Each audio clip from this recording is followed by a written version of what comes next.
Mari kita mulai ibadah sekolah minggu kita dengan menyanyikan lagu pujian Mars Sekolah Minggu ya.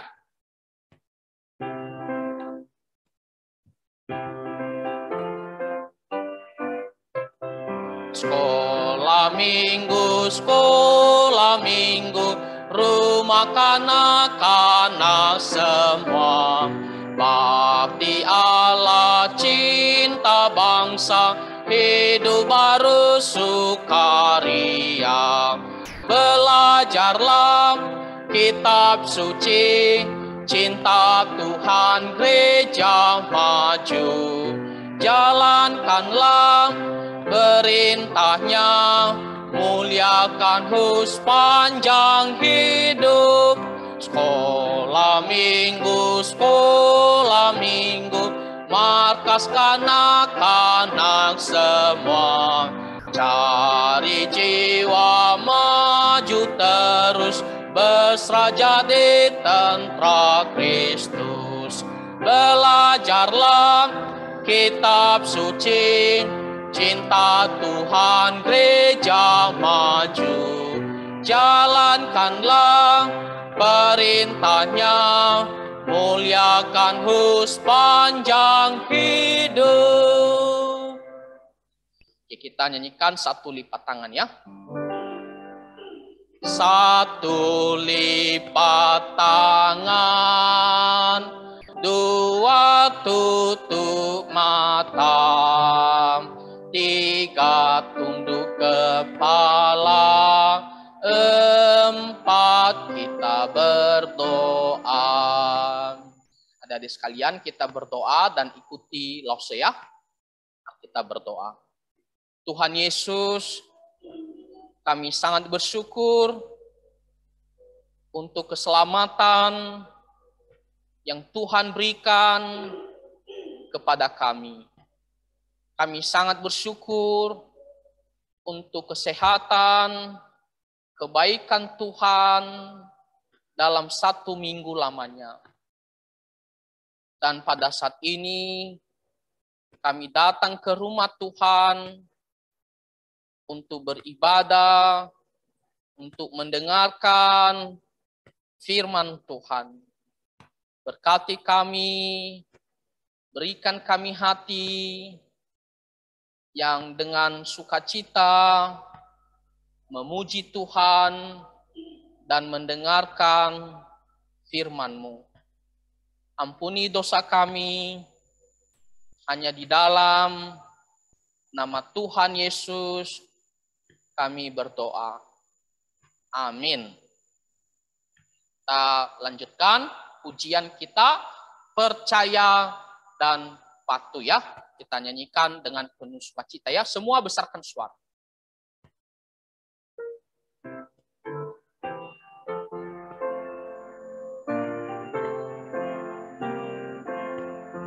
Bersama Tuhanku dalam terang firman-Nya, ya yang menyinari jalanku.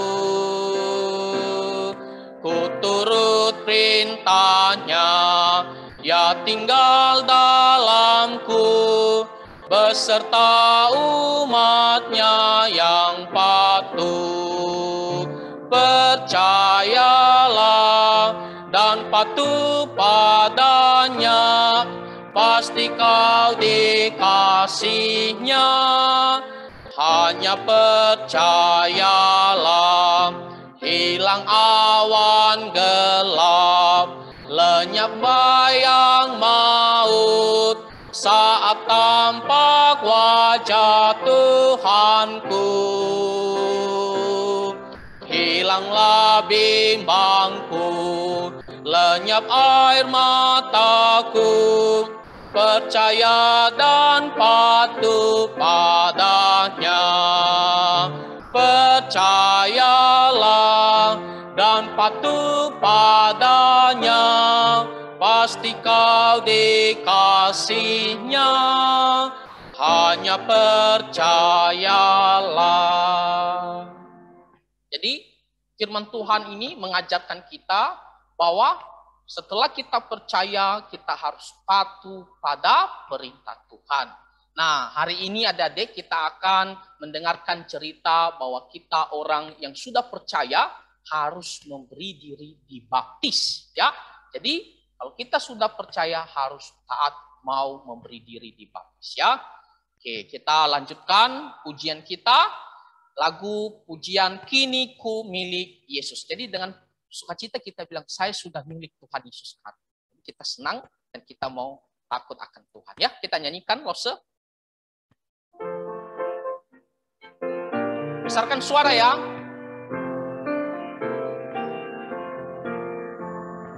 Kasih Tuhan Yesus tak berakhir, tiada kuasa yang memisahkanku, yang menebusku korban diri, kini ku miliknya, kini ku milik Yesus, dan Yesus milikku, bukan hanya saat ini, namun selamanya. Dulu aku sesat dalam dosa, Yesus datang bawa keselamatan, tiada lagi takut dan malu, kini ku miliknya, kini ku milik Yesus, dan Yesus milikku, bukan hanya saat ini, namun selamanya. Ya, jadi kita milik Tuhan Yesus bukan hanya sekarang ini, tapi selama-lamanya kita milik Tuhan Yesus. Setelah kita meninggal pun kita milik Tuhan Yesus, kita pergi bersama dengan Tuhan Yesus di sorga. Oke, kita nyanyikan lagu pujian. Ini lagu pujian yang akan kita nyanyikan minggu depan. Anak-anak sekolah minggu akan mempersembahkan pujian di hari Father's Day, ya, perayaan hari Papa, ya, hari Papa ya. Nah, jadi kita nyanyikan lagu pujian ini dan nanti selanjutnya akan terus latihan ya. Kita nyanyikan pagi ini dulu. Oke, silakan Ose. Ikuti ya, perhatikan baik-baik.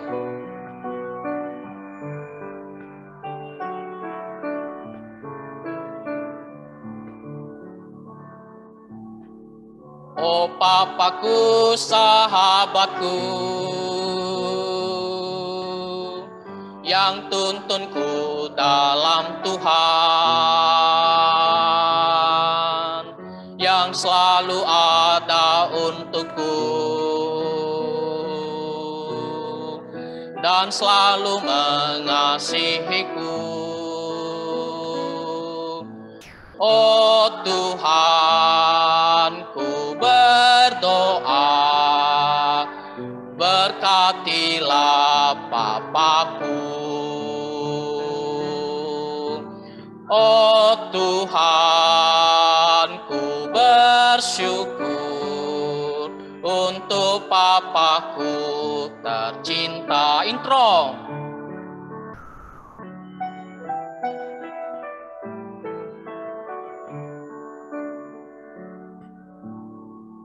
Oh Papaku, teladanku, yang hidup dekat dengan Tuhan. Papa selalu membimbingku untuk berjalan bersama Tuhan. Oh Tuhan, ku berdoa, berkatilah Papaku. Oh Tuhan, ku bersyukur untuk Papaku tercinta. Ref, satu kali lagi. Oh Tuhan, ku berdoa, berkatilah Papaku. Tuhan, ku bersyukur untuk Papaku tercinta. Untuk Papaku tercinta. Ya, ini lagu yang sangat bagus ya, atas segala kebaikan Papa kita. Ya, jadi kita nyanyikan bagus-bagus, kita berikan yang terbaik untuk Tuhan dan untuk Papa kita yang tersayang ya. Nah, kita akan lanjutkan pujian kita. Nanti di berikutnya nanti akan ada pertemuan untuk latihan sama los-los ya, biar bisa nyanyikan lagu pujian ini. Nah, kita akan menyanyikan lagu pujian Hatiku sambil kita memberikan persembahan. Nah, pagi hari ini yang bertugas mengedarkan persembahan yaitu Carol. Ya, kita persilakan ya. Kelos.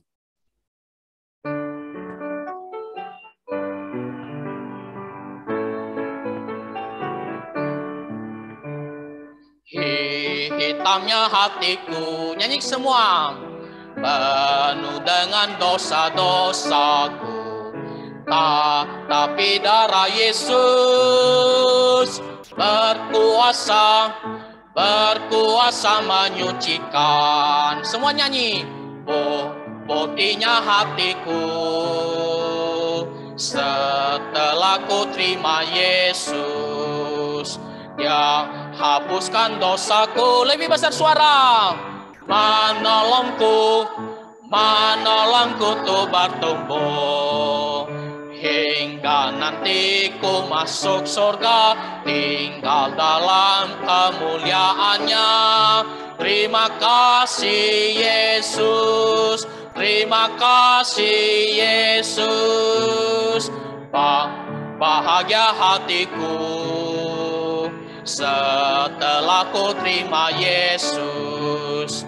Mau tidaklah berkuasa karena Yesus telah menang. Ya.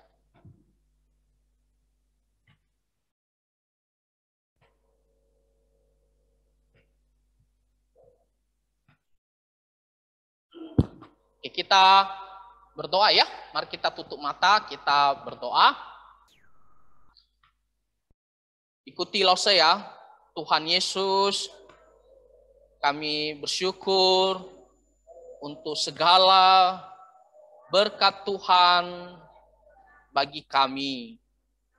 Kami datang memberikan persembahan sebagai ucapan syukur atas semua kebaikan Tuhan. Kiranya Tuhan memberkati persembahan agar bisa dipakai untuk melayani Tuhan.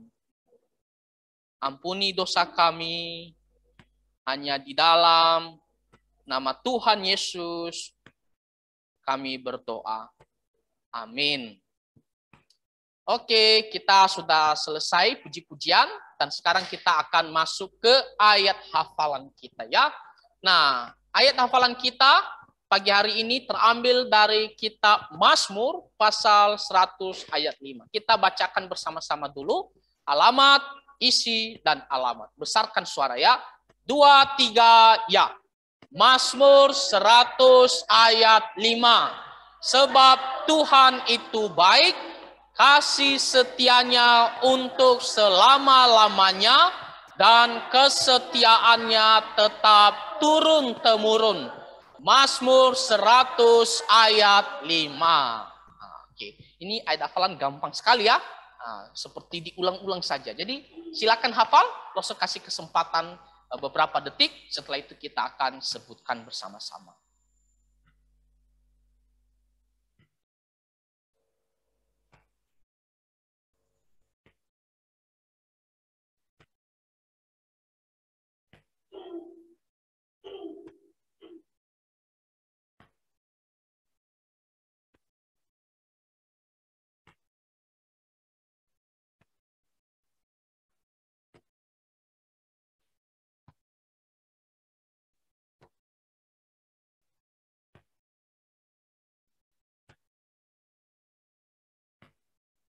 Oke, sudah ya. Kita sebutkan dulu satu kali ya, alamat, isi, dan alamat. 2, 3, ya. Mazmur 100 ayat 5. Sebab Tuhan itu baik, kasih setianya untuk selama-lamanya, dan kesetiaannya tetap turun-temurun. Mazmur 100 ayat 5. Kita hapus, kita sebutkan 2, 3, ya. Mazmur 100 ayat 5. Sebab Tuhan itu baik, kasih setianya untuk selama-lamanya, kesetiaannya tetap turun-temurun. Mazmur 100 ayat 5. Tadi ada dan ya, kelewatan. Oke, kita sebutkan bersama-sama 2, 3, ya. Mazmur 100 ayat 5. Sebab Tuhan itu baik, kasih setianya untuk selama-lamanya, dan kesetiaannya tetap turun-temurun. Mazmur 100 ayat 5. Hapus lagi. 2, 3, ya. Mazmur 100 ayat 5. Sebab Tuhan itu baik, kasih setianya untuk selama-lamanya, dan kesetiaannya tetap turun-temurun. Mazmur 100 ayat 5.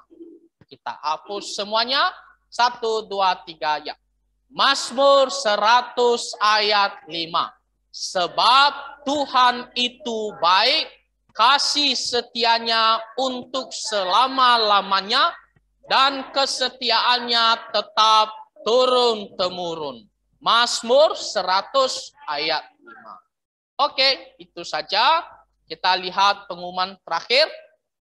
Ibadah sekolah minggu secara tatap muka sudah dimulai dan tetap diadakan via Zoom jam 8 pagi sampai jam 9 ya.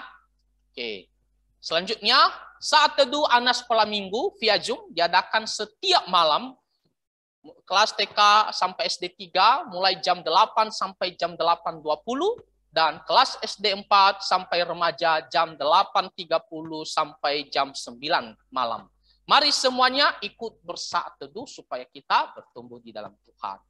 Yang terakhir, program sekolah minggu, video show berhadiah diadakan siang ini via Zoom, jam 3 sore sampai jam 3.30. Hanya setengah jam ya. Semua anak-anak diundang untuk ikut dan bisa kita ajak teman-teman kita siapa saja ya. Oke. Nah, ini yang keempat, piknik gereja anak. Ini paling penting juga informasinya. Piknik gereja akan diadakan pada hari Rabu tanggal 1 Juni. Nah, itu adalah hari libur ya, hari lahirnya Pancasila. Nah, jadi semua anak-anak diundang untuk ikut dan segera mendaftarkan diri ya. Nah, nanti bisa hubungi Lause Mega untuk mendaftarkan diri atau Lause Rukia dan Lause lain bisa juga ya. Nah, nanti semua kita ikut dan kita bisa ke pantai bersama-sama bersuka cita ya di dalam Tuhan. Oke, itu saja untuk pengumumannya dan sekarang kita mau mendengarkan firman Tuhan yang akan disampaikan oleh Lause Dedi ya melalui via Zoom. Ya, kita persilakan Lause. Oke, baik, terima kasih Lause Jansen. Nah, anak-anak sekalian, sebelum kita mendengarkan firman Tuhan pada pagi hari ini, mari kita sama-sama berdoa. Ya, ikuti Lause ya, kita berdoa. Bapa di sorga, kami bersyukur pada pagi hari ini kepada Tuhan. Oleh karena kemurahan Tuhan, kami semua bisa datang untuk beribadah kepada Tuhan. Bapa di sorga, tolonglah kami agar kami semua bisa mengerti firman Tuhan dengan baik. Dan bantulah kami untuk selalu taat kepada perintah Tuhan. Ampunilah kami dari segala dosa dan kesalahan kami. Kami berdoa di dalam nama Tuhan Yesus Kristus. Amin. Baik, kita lihat pelajaran kita pada pagi hari ini.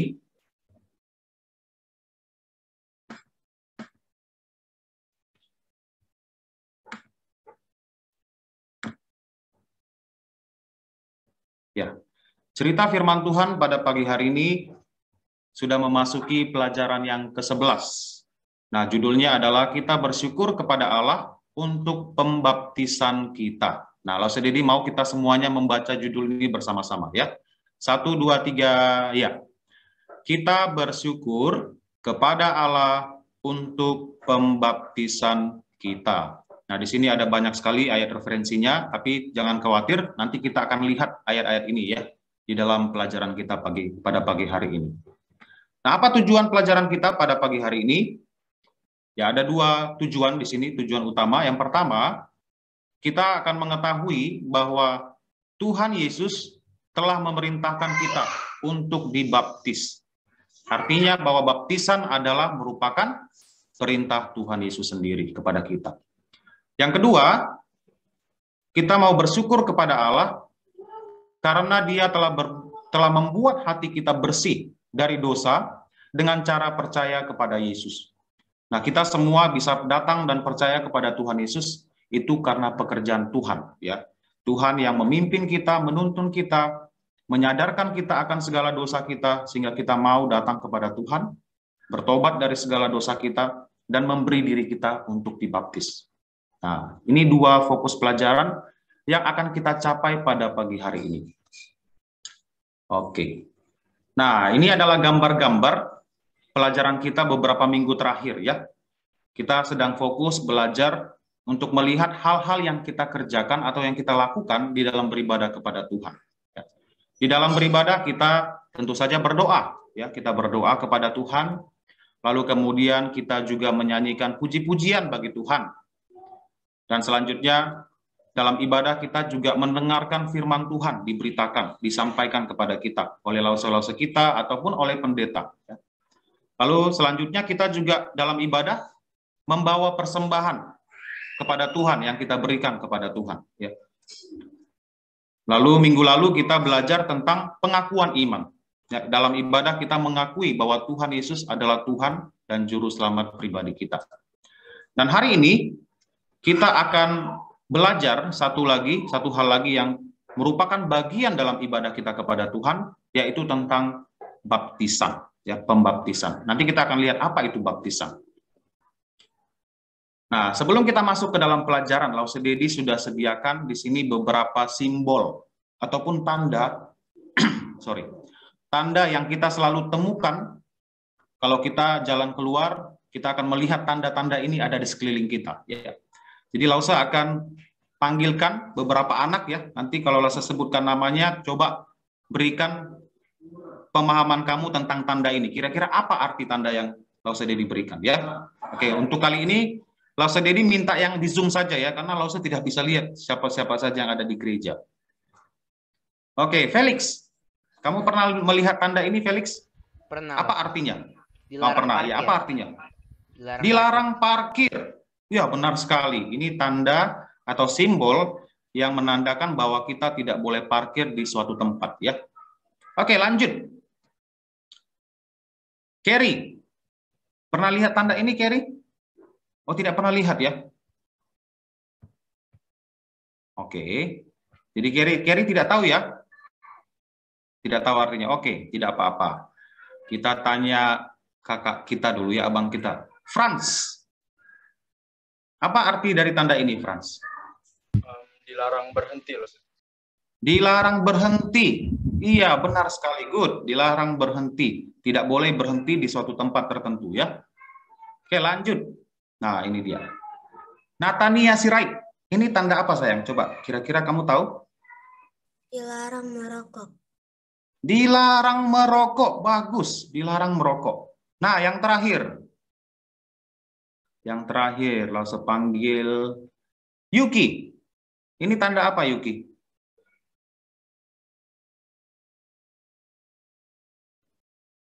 Dilarang? Pernah lihat tanda ini, Yuki? Pernah lihat tidak kira-kira? Pernah, Mas. Pernah ya? Apa kira-kira artinya? Yang kamu pahami saja, tidak apa. Mau coba? Salah pun nggak apa-apa, yang penting kamu coba dulu.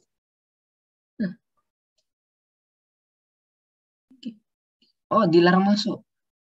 Dilarang masuk, betul sekali, dilarang masuk.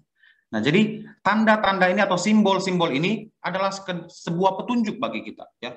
Jadi kalau kita melihat tanda ini di satu tempat, kita tahu, oh ternyata di sini tidak boleh parkir. Oh ternyata di sini tidak boleh berhenti. Oh ternyata di ruangan ini atau di tempat ini tidak boleh merokok. Oh saya tidak boleh masuk ke daerah itu. Jadi semua ini adalah petunjuk ya, agar kita mengetahui tentang situasi atau kondisi daerah itu. Oke, kita hari ini mau belajar tentang sebuah tanda, yaitu baptisan. Nah, baptisan ini adalah merupakan tanda bagi orang-orang yang sudah percaya kepada Tuhan. Nah, dalam gereja, dalam istilah gereja itu disebut sebagai sakramen. Ya, baptisan itu termasuk disebut sebagai sakramen. Apa itu sakramen? Nah, kita lihat dulu apa arti dari sakramen. Ya. Nah, sakramen adalah upacara simbolis, tanda sebagai sebuah tanda dalam agama Kristen dari rahmat Tuhan yang tak nampak. Nah, rahmat Tuhan itu apa? Nah, rahmat Tuhan adalah sesuatu yang harusnya kita terima sebagai upah dari perbuatan kita, misalnya penghukuman, tapi Tuhan memilih untuk tidak menghukum kita. Itu namanya rahmat. Jadi dalam hal ini, dalam cerita kita pada pagi hari ini adalah tentang penghukuman. Kita semua manusia berdosa, bukan? Tidak ada manusia yang tidak berdosa. Dan kita pantas untuk dihukum di api neraka. Tapi oleh karena kasih Tuhan kepada kita manusia berdosa, dia ingin menyelamatkan kita. Yang tadinya kita harusnya dihukum di neraka, Tuhan memilih untuk tidak menghukum kita, tetapi menyelamatkan kita, memberikan kita tempat yang kekal abadi di sorga. Nah, itu yang disebut dengan rahmat. Nah, rahmat ini tidak bisa terlihat, kan? Jadi, bagaimana supaya kita tahu bahwa seseorang itu sudah menerima rahmat Tuhan? Makanya ada yang disebut sakramen. Jadi, sakramen ini adalah sebagai simbol atau tanda bahwa kita sudah menerima pengampunan dosa atau rahmat Tuhan ini. Nah, di dalam, ini dia contohnya ya, di dalam keseharian kita juga kita pernah melihat ini.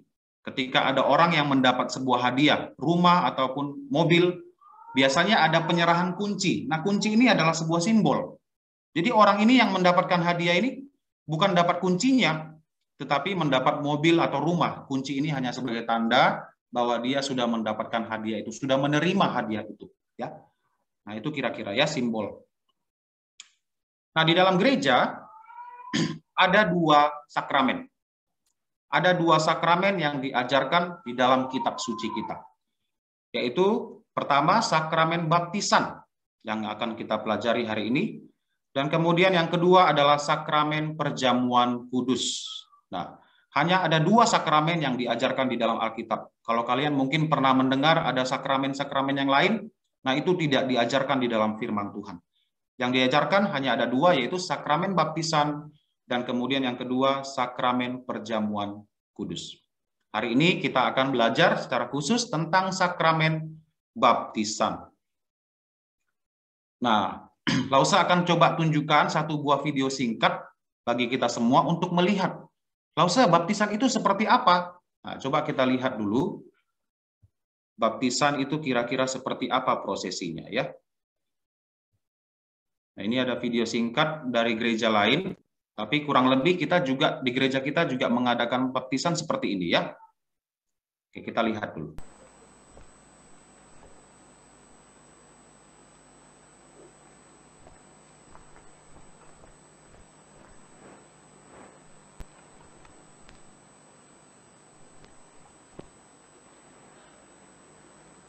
Natania Rucita, aku membaptiskan engkau dalam nama Bapa, Anak, dan Roh Kudus. Amin.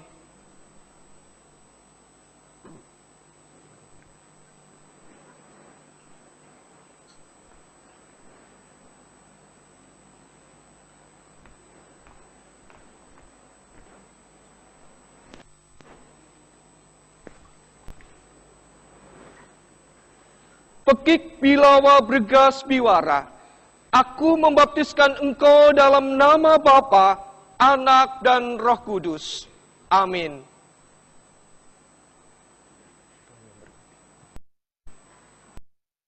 Oke. Nah, kira-kira seperti itu ya prosesi baptisan. Nah, kita lanjutkan. Oke. Nah, di dalam pembaptisan kita melihat tadi disebutkan bahwa orang tersebut dibaptis di dalam nama Bapa, Anak, dan Roh Kudus. Dan baptisan menggunakan elemen air, ya. Jadi air digunakan, lalu diberikan di atas kepala orang tersebut, lalu disebutkan bahwa dia dibaptis di dalam nama Bapa, Anak, dan Roh Kudus. Nah, itu adalah baptisan, prosesi baptisan yang kita pahami. Nah, kita lihat di dalam gereja kita juga mengadakan baptisan bayi. Ya, bayi yang diserahkan kepada Tuhan. Orang tuanya sudah percaya Tuhan Yesus dengan sungguh-sungguh, lalu mereka juga ingin anak mereka kelak suatu saat nanti juga kalau sudah dewasa akan percaya kepada Tuhan Yesus. Nah, jadi ketika saat bayi mereka membawa anak mereka ke rumah Tuhan untuk dipersembahkan bagi Tuhan supaya anak ini kelak juga menjadi anak Tuhan, diselamatkan, ditebus seperti orang tua mereka. Ya. Lalu kemudian ada baptisan dewasa. Nah, baptisan dewasa biasanya dilakukan bagi mereka yang tidak terlahir sebagai orang Kristen. Waktu kecil mereka bukan orang Kristen, bukan berasal dari keluarga Kristen, tapi setelah dewasa mereka bisa mengerti tentang Injil keselamatan, mereka mau percaya dan mereka memberi diri dibaptis. Nah, ini baptisan dewasa. Nah, kalau mereka yang dari bayi sudah dibaptis ya dengan air dalam nama Bapa, Anak, dan Roh Kudus, lalu kemudian setelah dewasa di gereja kita mereka akan mengikuti yang namanya peneguhan iman. Jadi mereka tidak dibaptis lagi dengan air, tetapi mereka menyatakan iman mereka. Waktu kecil mereka sudah dibaptis, dan ketika dewasa mereka menyatakan iman mereka, mengakui bahwa Tuhan Yesus adalah Tuhan dan Juru Selamat mereka. Lalu kemudian ada satu lagi baptisan selam. Nah, ini hanya perbedaan cara saja. Gereja-gereja karismatik biasanya dan juga Pentakosta, mereka melakukan prosesi baptisan selam. Nah, mau selam ataupun baptisan percik, itu sama saja sah di hadapan Tuhan, selama mereka dibaptis dalam nama Bapa, Anak, dan Roh Kudus, dan juga menggunakan elemen air. Jadi mau dibaptis selamkah, atau dibaptis percikkah, tetap adalah sama-sama sah di hadapan Tuhan. Ya. Oke, sekarang kita masuk ke pertanyaan. Mengapa kita harus dibaptis? Mungkin ada yang bertanya, Lause, kenapa ya kita harus dibaptis sebagai orang Kristen? Nah, kita lihat alasan yang pertama, kita harus dibaptis karena baptisan adalah perintah Tuhan. Nah, kita lihat dalam Matius pasal 28 ayat 19 dikatakan, waktu Tuhan Yesus naik ke sorga, dia memerintahkan murid-muridnya, ya, para rasul dan kita juga orang percaya, supaya menjadikan semua bangsa murid Tuhan Yesus. Dan ketika mereka sudah menjadi murid, mereka dibaptis. Sudah percaya, mereka dibaptis di dalam nama Bapa, Anak, dan Roh Kudus. Jadi ini merupakan perintah dari Tuhan. Dan kalau Tuhan perintahkan, maka kita sebagai anak-anak Tuhan harus taat, harus patuh kepada perintah Tuhan ini. Kalau kita adalah orang yang percaya kepada Tuhan, maka kita juga harus patuh kepada perintah Tuhan.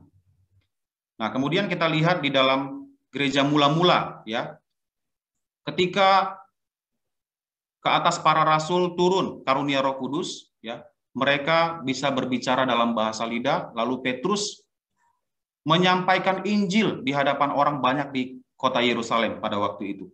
Menyampaikan bahwa Tuhan Yesus adalah Mesias yang sudah diutus, sudah dijanjikan, dia sudah datang ke dalam dunia, lalu dia sudah mati di atas kayu salib untuk mencurahkan darahnya yang kudus, menebus orang banyak, orang yang berdosa, yang mau datang dan percaya kepadanya akan diselamatkan.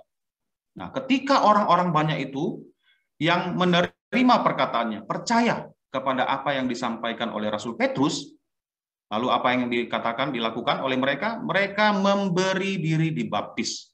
Jadi setelah percaya, setelah menerima perkataan Injil itu, Injil keselamatan, langkah selanjutnya yang harus diambil adalah memberikan diri dibaptis. Dan pada hari itu jumlah mereka bertambah kira-kira 3.000 jiwa.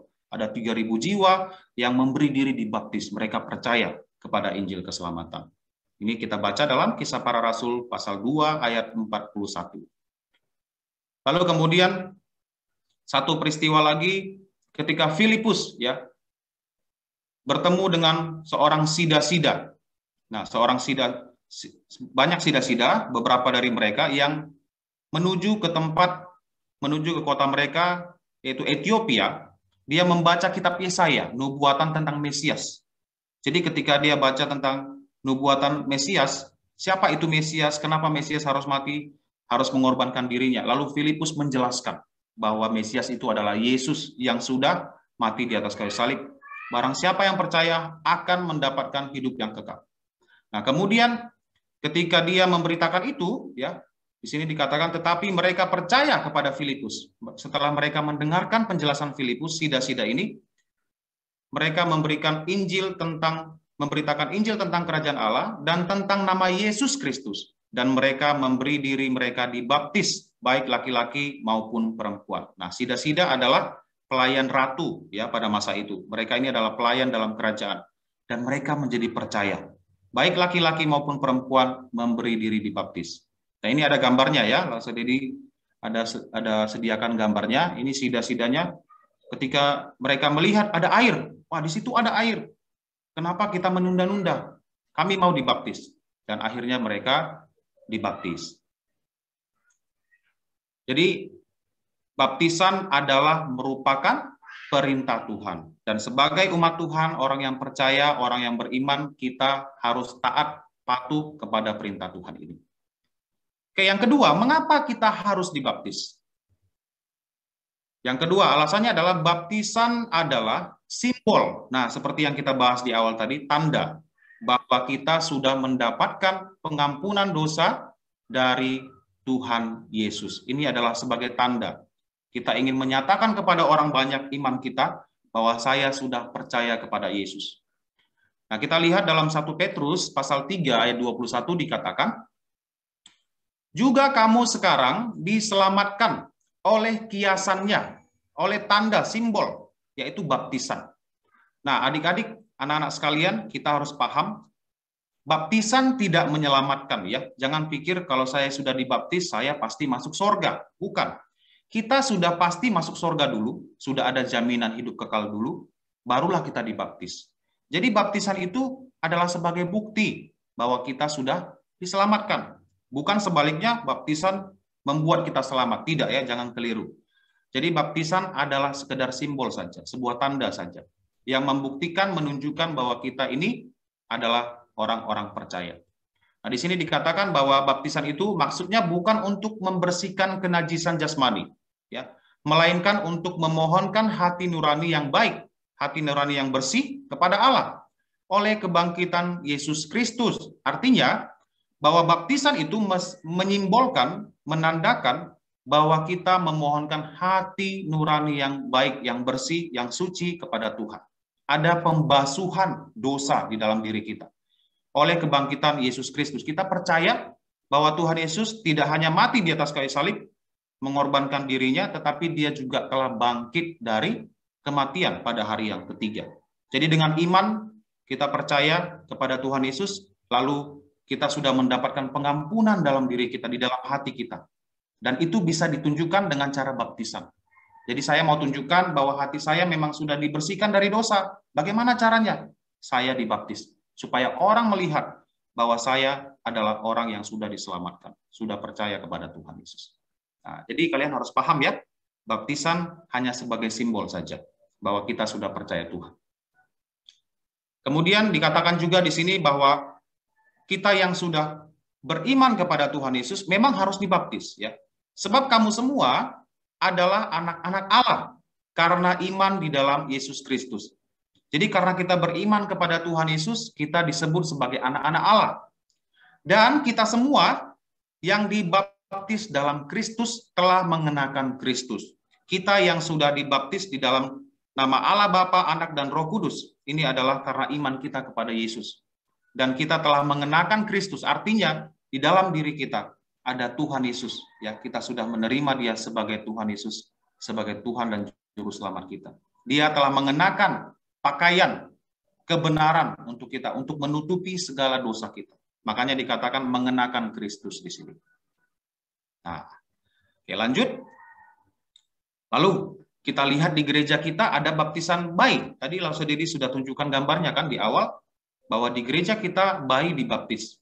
Lalu mungkin ada yang bertanya, Lause, kan bayi belum bisa bicara, belum bisa mengakui imannya dengan mulutnya, belum bisa mengerti tentang Injil keselamatan dan percaya seperti orang dewasa. Lalu mengapa bayi dibaptis? Nah, mengapa bayi dibaptis? Karena Tuhan mau menyelamatkan seisi keluarga. Nah, Tuhan Allah itu ingin menyelamatkan bukan satu anggota keluarga saja. Bukan hanya suami saja atau istri saja, tapi semua suami, istri, dan anak-anak. Karena keselamatan sesungguhnya Tuhan ingin berikan kepada setiap keluarga. Ya, kalau kita baca di dalam Kisah Para Rasul pasal 16 ayat 31, di sini waktu itu Paulus dan Silas di penjara. Lalu mereka bernyanyi pujian bagi Tuhan malam itu dan berdoa. Tiba-tiba terjadi gempa bumi. Dan gempa ini sudah membuka semua pintu-pintu penjara. Dan ketika kepala penjara melihat bahwa pintu penjara terbuka, dia ingin membunuh dirinya, mengambil pedang, lalu ingin bunuh diri. Tapi Paulus melarang, jangan bunuh dirimu, kami masih ada di sini semua. Dia pikir tahanan semua sudah pergi, sudah melarikan diri. Nanti saya dihukum kaisar, saya akan dibunuh, lebih baik saya membunuh diri saya sendiri. Nah, di saat itu akhirnya kepala penjara menjadi percaya ketika melihat Paulus dan Silas memberitakan Injil kepada mereka. Dan dia bertanya, apa yang harus saya lakukan? Nah, disinilah dikatakan oleh Paulus dan Silas, jawab mereka, percayalah kepada Tuhan Yesus. Kamu harus percaya kepada Tuhan Yesus, dan engkau akan selamat. Bukan hanya engkau, tetapi juga seisi rumahmu. Nah, di sini maksudnya adalah Tuhan ingin menyelamatkan setiap anggota keluarganya, kalau mereka percaya. Jadi bukan karena kepala penjara sendiri percaya, lalu semua anggota keluarganya otomatis diselamatkan. Tidak ya. Iman masing-masing kita harus mengakui Tuhan. Jadi kepala penjara harus mengakui Yesus sebagai Tuhan, percaya kepada Tuhan Yesus, istrinya juga harus percaya kepada Tuhan Yesus, anak-anaknya juga harus percaya kepada Tuhan Yesus, maka mereka akan selamat. Jadi Tuhan ingin menyelamatkan seisi keluarga. Nah, ini adalah isi hati Tuhan ya bagi setiap keluarga. Makanya anak kecil itu dibaptis bayi, menandakan bahwa ayah ibunya sudah percaya kepada Tuhan dan ingin memberikan anaknya juga kepada Tuhan. Memohon kepada Tuhan, kemurahan Tuhan, supaya anaknya ini nanti kalau sudah dewasa juga bisa datang dan percaya kepada Tuhan Yesus. Makanya nanti ketika di gereja kita anak bayi dibaptis, nanti kalau dia sudah mulai paham, sudah mengikuti kelas katekisasi, sudah sampai umurnya di mana dia bisa mengakui imannya kepada Tuhan Yesus, barulah dia diteguhkan imannya. Nanti orang-orang yang sudah dibaptis di gereja kita dari bayi, ketika mereka menyatakan iman, mereka tidak dibaptis lagi. Mereka cukup mengakui bahwa mereka sungguh-sungguh percaya kepada Tuhan Yesus. Nah, jadi baptisan bayi itu adalah sesuatu yang tidak melanggar firman Tuhan, ya, tetapi ajaran dari firman Tuhan sendiri bahwa Tuhan ingin menyelamatkan seisi keluarga. Oke, kita lanjut lagi. Nah, setelah kita melihat penjelasan tadi, apakah baptisan itu penting? Kira-kira menurut kalian? Tentu penting ya. Ya, baptisan itu penting karena itu menjadi sebuah tanda atau simbol bahwa kita sungguh-sungguh percaya kepada Tuhan Yesus. Lalu apa yang harus dilakukan oleh setiap orang yang percaya kepada Tuhan Yesus? Kalau seseorang sudah sungguh-sungguh percaya kepada Tuhan Yesus, apa yang harus dia lakukan? Nah, dia harus memberi dirinya untuk dibaptis. Ya.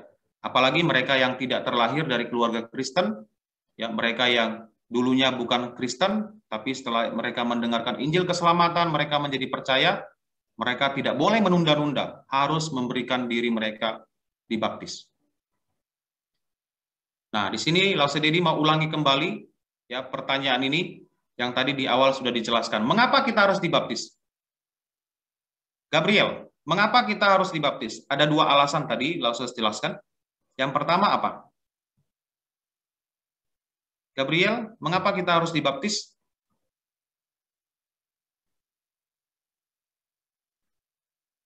Suaranya belum kedengaran.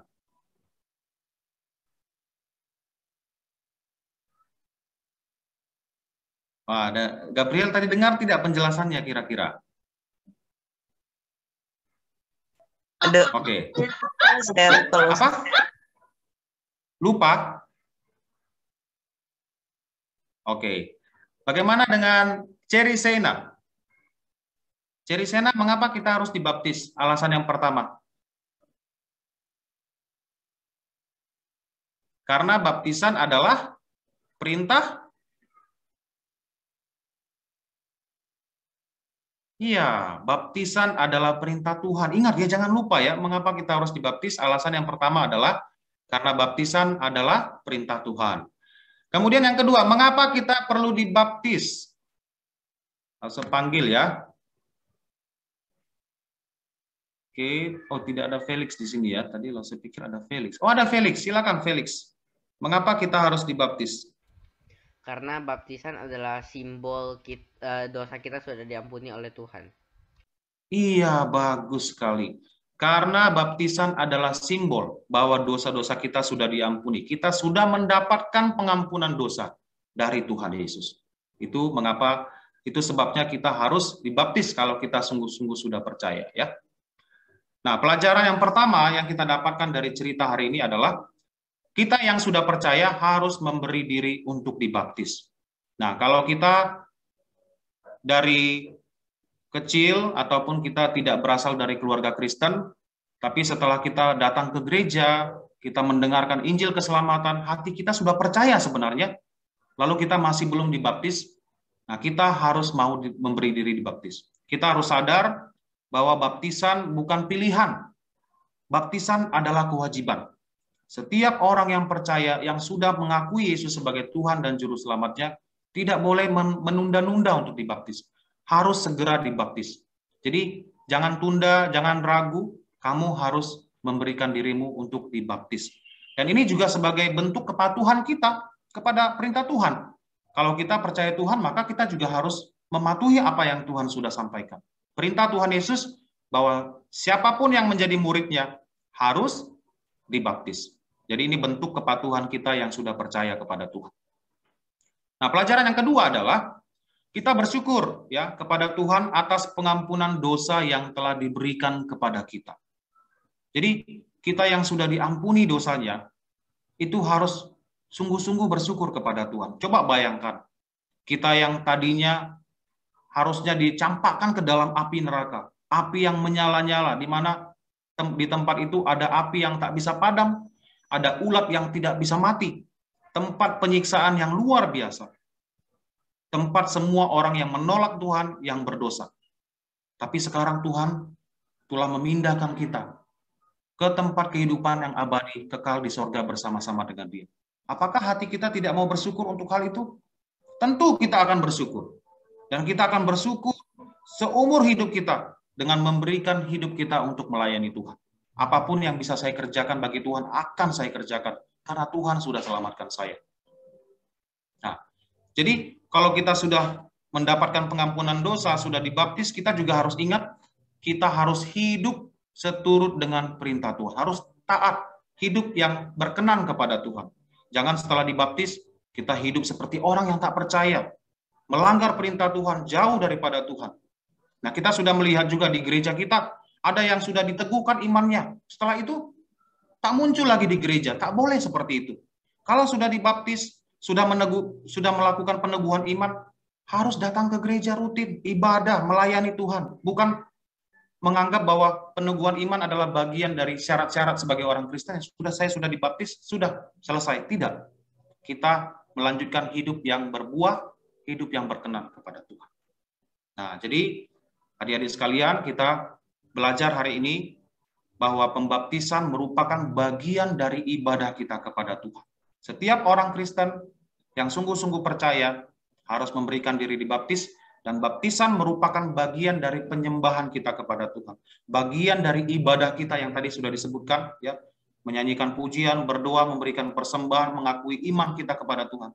Baptisan juga merupakan bagian dari elemen ibadah kita kepadanya. Nah, jadi kiranya Tuhan menolong kita sekalian untuk sungguh-sungguh memahami tentang konsep baptisan ini, agar kita juga mau ya mengikuti apa yang telah Tuhan perintahkan. Amin untuk firman Tuhan pada pagi hari ini. Mari kita berdoa.